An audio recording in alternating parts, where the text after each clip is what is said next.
India has posted an impressive report card. Growth above 7%, more than 1.4 billion people, and an economy nearing $4 trillion. Companies and investors from Wall Street to Tokyo are taking another look. On those numbers alone, India seems close to superpower status.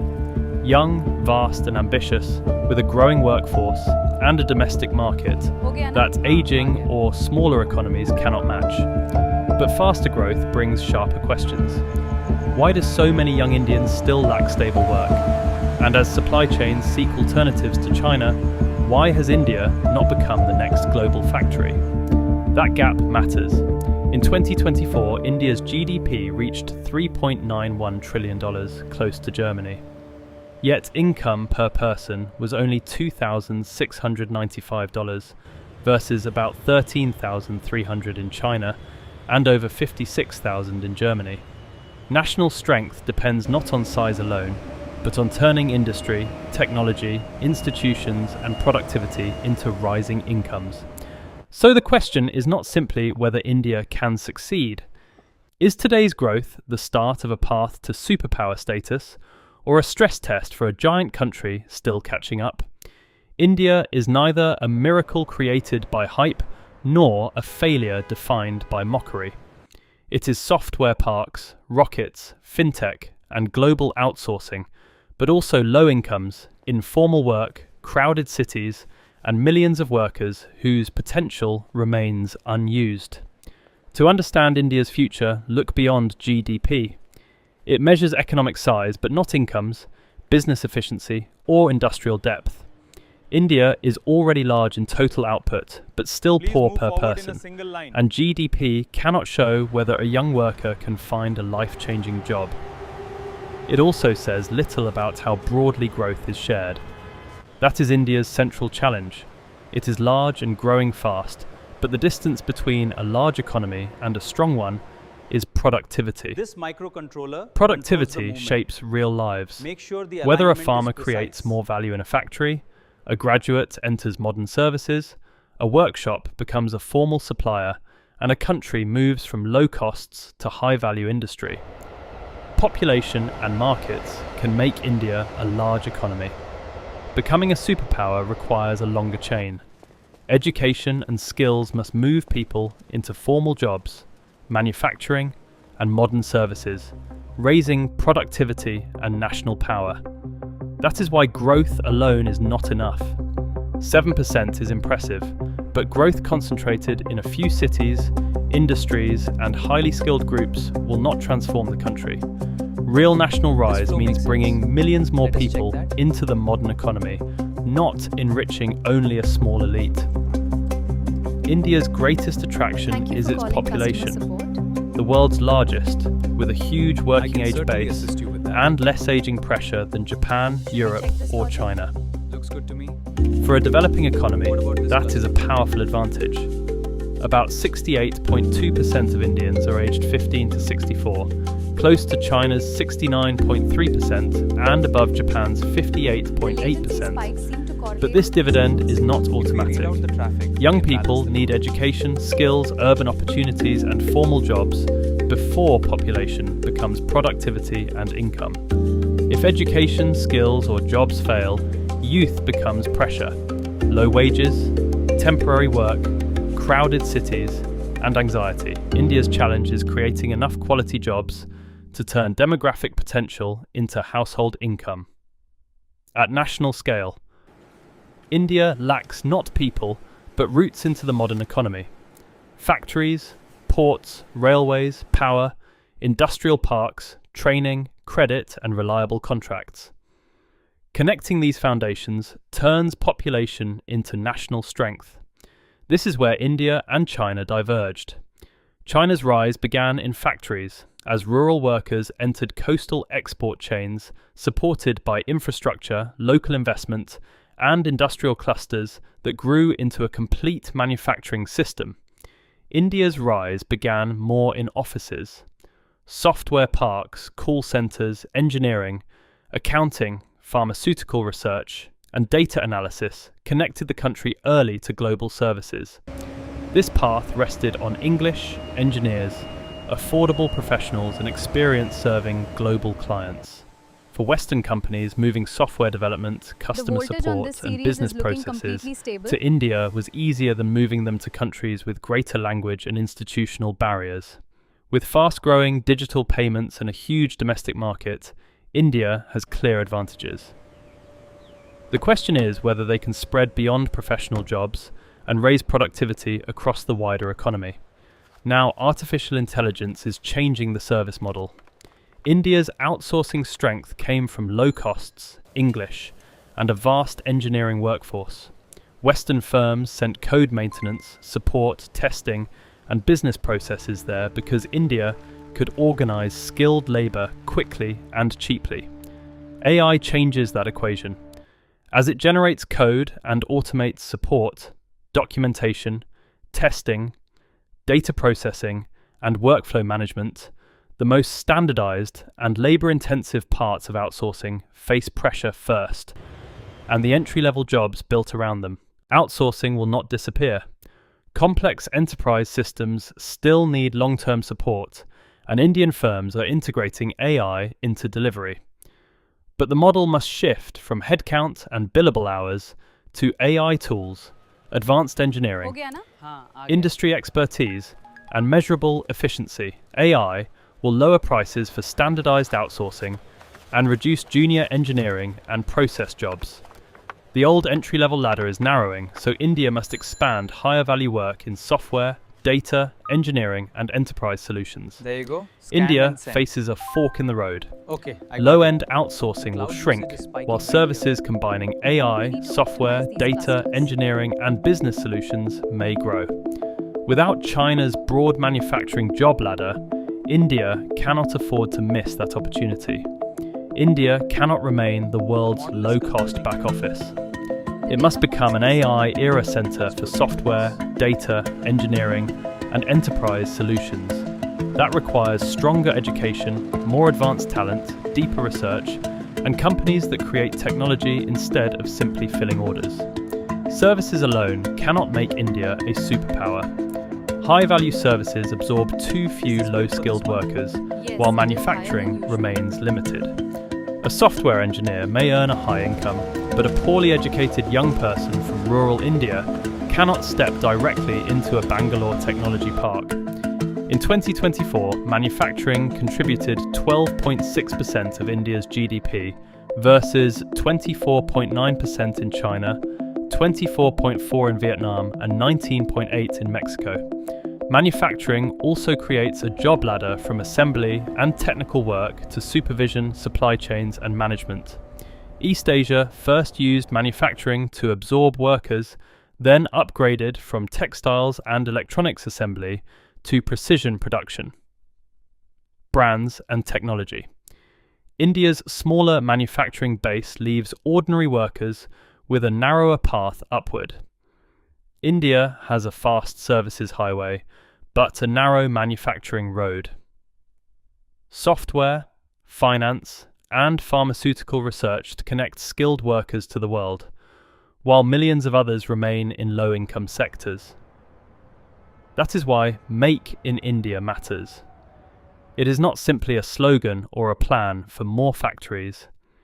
It is about turning a vast population into jobs, jobs into rising incomes, and those incomes into national strength. Global conditions have created an opening.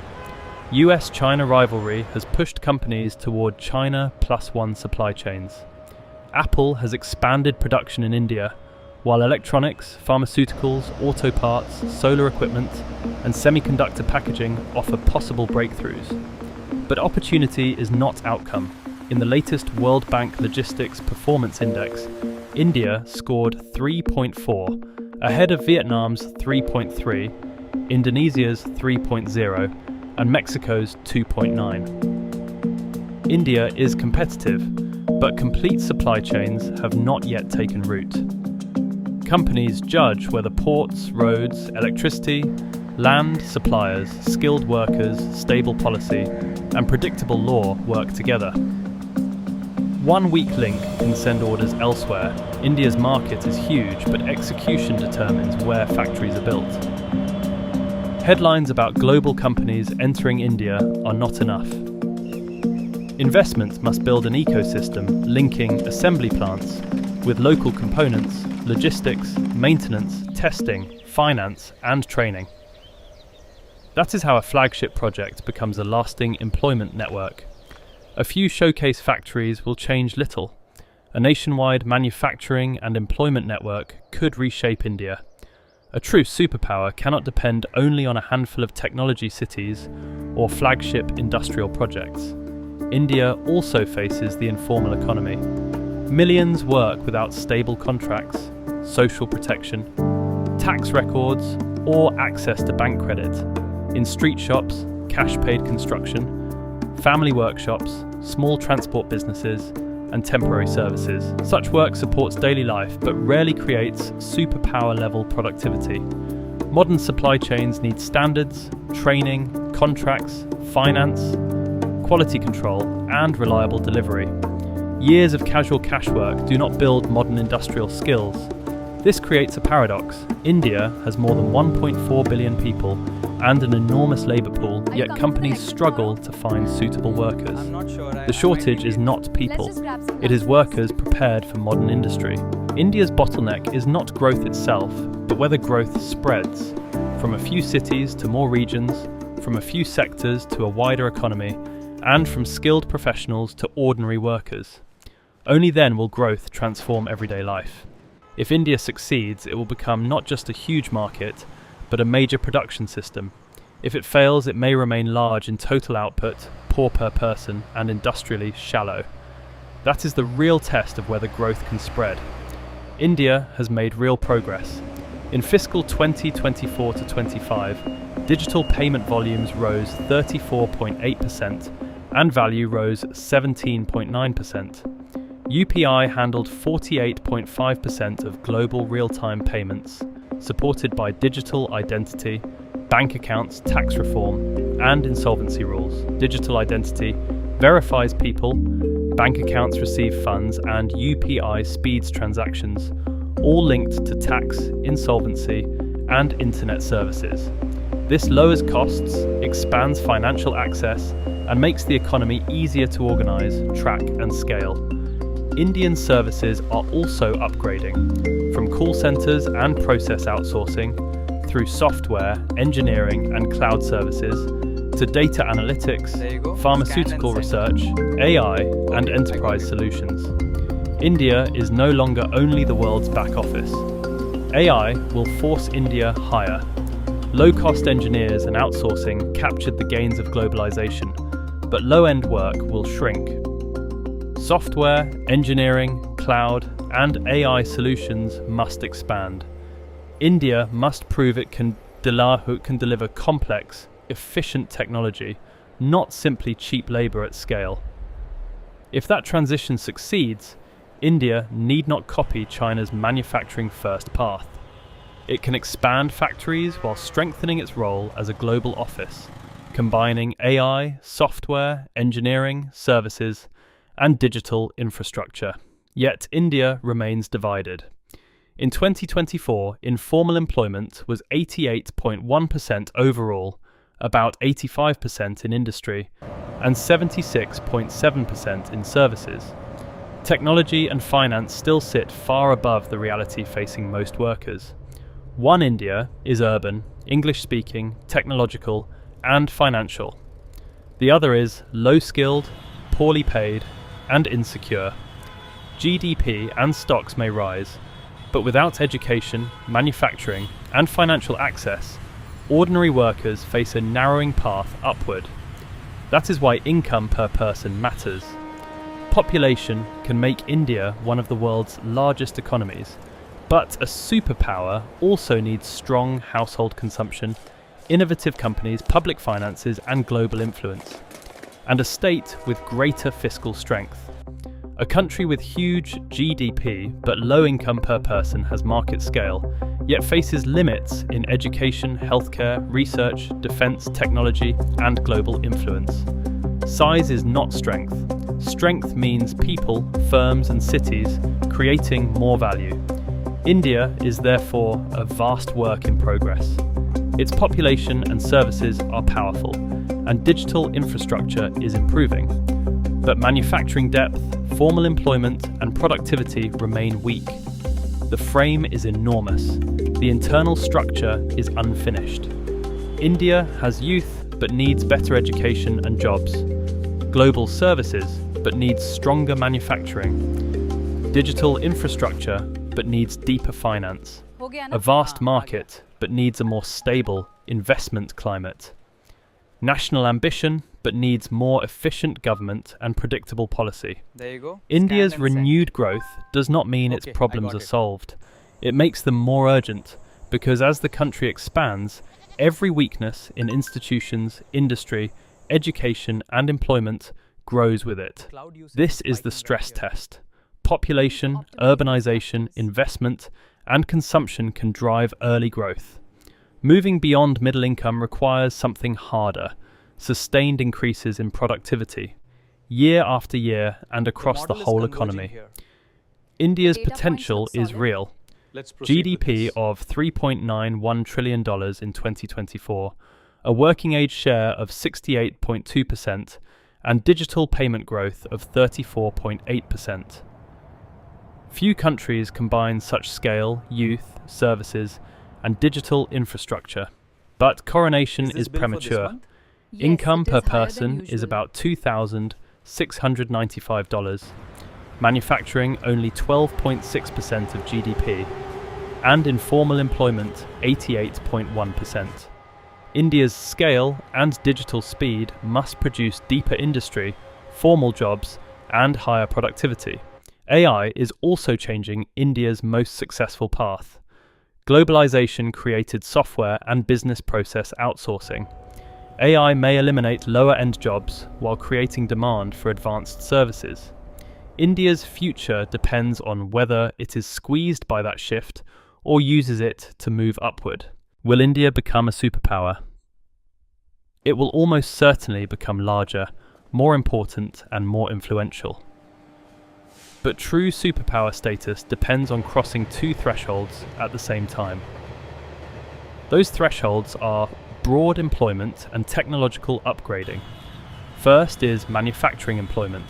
More workers must enter factories, industrial parks, logistics, supply chains and formal jobs. Otherwise, the demographic dividend remains a statistic, not real income. Second is upgrading services for the AI era. India must move beyond cheap engineers and back-office work, combining software, data, engineering, AI, and enterprise services to create better jobs and greater value. India must turn youth into skills, markets into industries, digital infrastructure into business efficiency, and manufacturing opportunities into a national job ladder. Then its rise will be more than a slogan. If India relies only on population, service sector success stories, a few foreign projects and grand narratives, it will keep growing but may remain one step short of superpower status. That is India's reality, neither a failed story nor a finished success, but a nation being tested at once by growth, population, industry, institutions and artificial intelligence. India may still surprise the world, but it must prove that nations rise not through population alone, but by bringing millions of people into the modern economy. India reaches the superpower threshold only when population becomes productivity, market potential becomes industrial power, and outsourcing becomes advanced AI-era solutions. Until then, it deserves optimism, but not coronation. Thanks for watching. See you next time.